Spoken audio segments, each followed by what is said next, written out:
But when they can compete, they can make you compete with their ex, they haven't transformed their brains. They don't know the man was using them. They thought it was love and they were used. But for them to appreciate that they were actually helped. Hope you're here. Hope you're here. Hope you're here. All right, let's go. Thank you so much, Prophet. So what I'm saying is, give me something. Give me something new. Your brain at least has to change. Not that we are having confusion every time. It's still the you that slept with them. The way you are thinking in your brain. Because if you slept to 20, right? Your speedometer is on 59. 59 men. And you're still thinking the way you were thinking when we were with them. That means I still have a prostitute with me. Until they are transformed by the renewing of their minds through the word, and then I can see this person is no longer thinking like that. When they regret it, they actually regret. There is more. You know, women are very dangerous. Let me explain to you men so that you get it. Women are so dangerous that they are bad.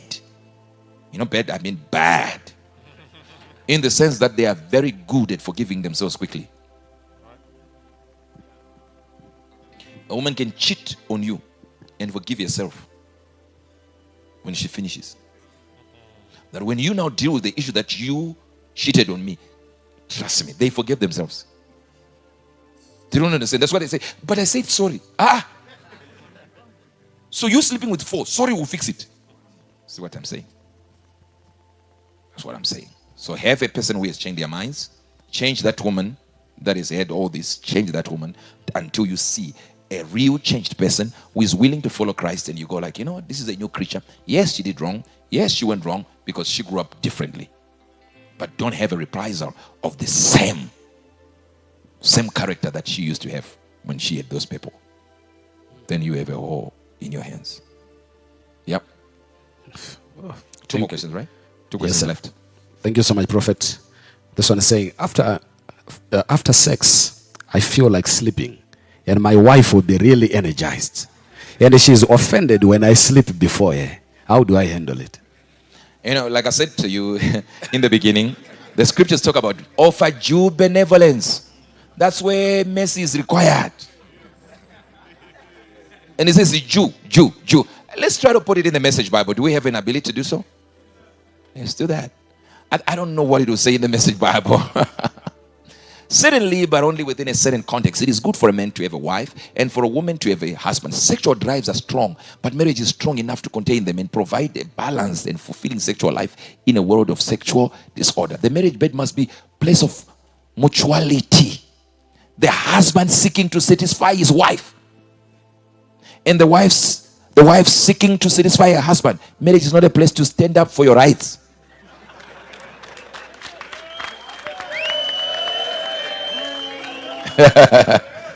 Marriage is a decision to save the other, whether in bed or out.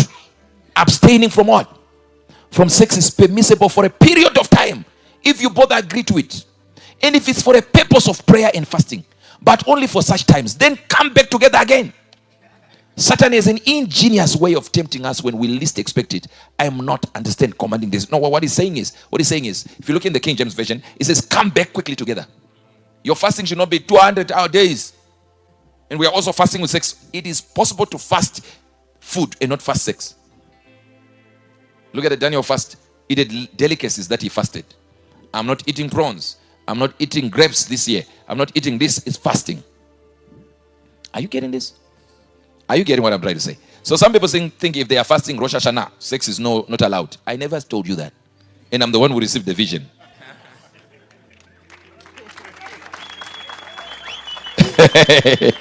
I wish I could say that in English. Borambere wakomana, borambere. Aluta continua. We are moving with the ball. We are moving on purpose. So understand that. All right. Yeah. Last one. Thank you, you have the last esteemed. one. Okay, you have the last one. Okay. Thank you, esteemed Prophet. Say, I committed fornication. Who is that? Who is? I should read the name. Yeah. Samuel. Okay, Samuel. I had seen there. I was like, we are not reading any woman's question here. Samuel. Samuel. Thank woman. you. Thank you, esteemed Prophet. Say, I committed fornication. How can I clean myself? You're already clean. By power of God, you are clean.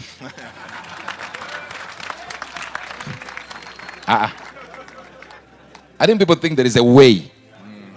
There is a difference between how can I stop myself from getting into it again, than how do I get clean. You were forgiven by God. The mere fact that you are writing that means you are remorseful.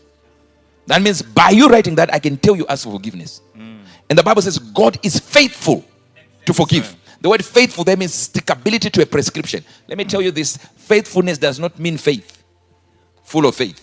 It simply means you stick to the prescription of forgiving. So if I murder someone and say, God, forgive me, God says you are forgiven. The police issue is another story. You know, therapy is useless until he starts looking for you. You did not hear it. You're not playing. You know when you see this police officer, you go like, nonsense. Until they say, we are looking for Friday. That's when you go like, these guys have power. I don't know if you're getting this. Yes, sir. Yeah. Thank you, Prophet. I think this question is also in line with what he just asked. If I cheated on my wife, do I need to confess and ask for forgiveness? Or I just deal with it as an issue? I don't know. This guy's... Or I just deal with it as an issue between me and God? It actually depends with the relationship you have. All right? It'll be ideal to confess it. But remember, you are the father of the family. You are an authority in your house. You control your house. You ask forgiveness from God, that's enough. No need to tell you. The issue is this. Listen, the issue is this. God himself, watch this. God himself is the only power with borrowed forgiveness. What it means is, I sin against you, and I ask forgiveness from God. God forgives me. And even though I don't ask forgiveness from you, if you don't forgive me, you're going to hell. I don't know if you're getting the idea of God. Wow. The idea of God is very simple. You sinned against him, you think so, but you sinned against me. Then it says, confess your faults one to another. So Bible says I should confess my fault one to another. Meaning that I should actually be free to say it. But in a house with no love, it is impossible to do so. You can't say it. Most the studies show that if a woman has slept with another man before, the man will cheat. So it will cause the men to cheat. Remember, men are authority creatures. Where we are honored, we think we are loved. Most men cheat because they want to show power. Okay. It's mainly power dynamics that make men cheat. You're not getting it. Break it down, sir. That's why we can sleep with anything that walks on two. And then after we are done, we feel like, give me back my sex. You know what I mean? But in the process of doing it, you don't feel like it. You feel like, yeah, I'm enjoying myself. Doesn't matter. Men can sleep with the ugliest woman on earth. As long the body looks the way that they like at that moment. And after they finish, they feel like, what did I just do? That's why then women start claiming I was raped. Because you ignore them after. But what happened there was a power dynamic. It was not attraction. Power dynamic. I can have her. That's why we can say to each other, wait here. You'll see what I'll do. You'll see. That one I'm going to get here now. And a man can actually bet on getting to a woman and convince her that he loves her. And the woman is convinced that actually he loves me. When the man doesn't, it's just a bet that we do, hero worshipping each other. We can even sleep with you and tell my friend and tell 10 people, like, guys, that day, I just finished. And then I went, and then I did this. Then I took it to my house. My brother. The way she cried. Women can't do that, of course, except generals. Comrades. War veterans, Women can be like, look, sit down. The way. I know there are some people who are hearing, they say, no, we do it. Yeah, they are the generals we're talking about. A normal woman who grew up under some rules and regulations would never pride herself for having slept with a man. In the context of culture, women don't sleep with men. They are slept with. I don't know if you understand. Our African culture, in many nations anyway, except now because of equality, they say we made love. No, we did not make love. The men made love to you. Big difference there. Because there is an entrance and somebody entered you. That's it. But this issue of we did it together has made sex light. If women would get it to a point where they feel somebody did it to me, they will not be opening their legs quickly. But the language has been changed. You heard me when I was doing with that AI, when it was saying we are here to change the language and remove some words from English and put new meanings. That's exactly what the world has done. Sex has changed to we had sex. No, he had sex with you. You were the recipient of the sex act. I don't know if you're getting this. So, I want you to see something as we go home tonight. Let's show that we changed. We shifted. Go sit down with your wife. Ask your wife, I was there. I just want to know what makes you to get to where you want to get to. What am I doing wrong somewhere? And you tell her you're free to say, because I know we have had this for 2 years. And you might have some things you want to say, but you're afraid to say it. I'm allowing you as the father to say it. You will be shocked. Your wife will tell you, this is what I like. This is what I like. And when you're now having your intimacy moment, it becomes easy for you to go like, can you do it like this? Can you go this side? Can you go this side?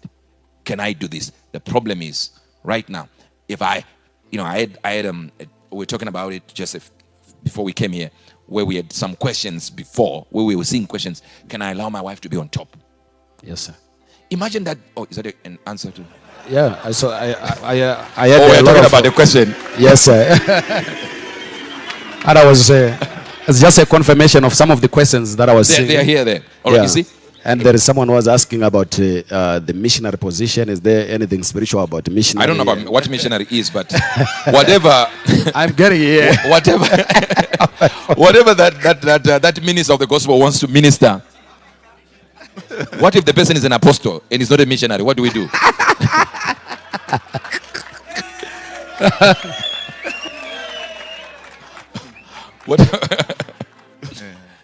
What are they saying about missionary? What is happening? They were asking, is there anything spiritual about it for that position to be because it's called called missionary.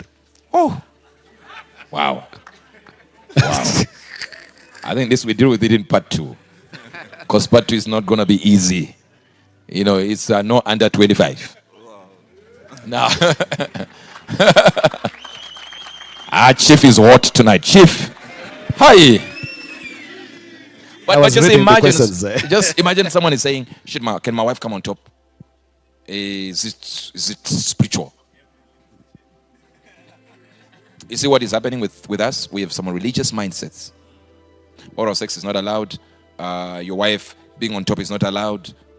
She's not only allowed, she can do whatever she wants, as long as there is not somersault. Now, as long as there is cohesion, there is a little bit of of discussion and talk and cohesion. You are part of it. You're talking about it. I like it this way, and be able to be interrupted in the model of it, so that she knows you're not getting to where you need to get to. I've always said this: the first climax should always be your wife.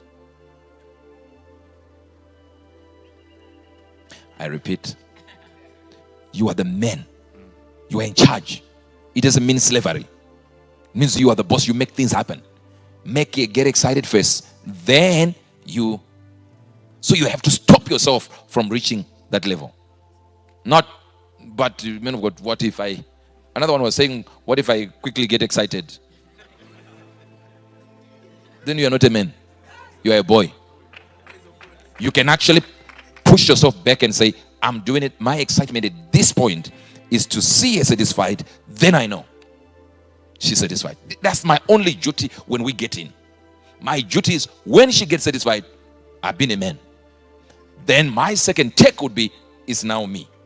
And your wife has to also know that this part now, I've done my part. This part is now him. And I have to do everything. Now she's offering dutiful what? Benevolence. She's now merciful to you now. But she's not doing it out of mercy. Now she's already enjoyed that you actually considered her. Men, tonight, I will not pray for you. Let's go home now. Get out of here. This is don't show me now. Just let these guys go. Awoo. We love you. See you in part 2.